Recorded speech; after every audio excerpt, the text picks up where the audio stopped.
ఆకలి అవుతుంది మమ్మీ అన్నం మమ్మీ అన్నం వండు. సరే బెటర్ 2 టమాటాలు తీసుకురా.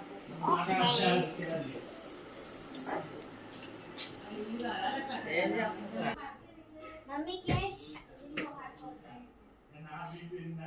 అట్లా పడేస్తారు ఎవరైనా? నీకు తిండి ఎక్కువైనా? నీకు అట్లా ఇస్తున్నా, నీకు తిండి లేదు చెప్తున్నా. ఏంటది మొత్తం ఒక్కటి 10 రూపాయలు మొత్తం పెరిగిపోతున్నాయి రేట్లన్నీ. నువ్వు అట్లా ఇస్తున్నావు, చేతికి సేమవుతుంది నీకు.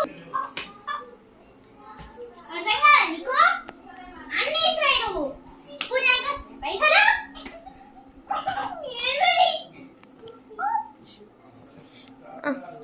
Bye bye bye guys. So guys మీ మమ్మీకి నా ఇలానే ఉంటే కామెంట్ చేయండి. మరి మీ పిల్లలు కూడా ఇట్లానే ఉంటే కామెంట్ చేయండి. మళ్ళీ బాయ్ గైస్.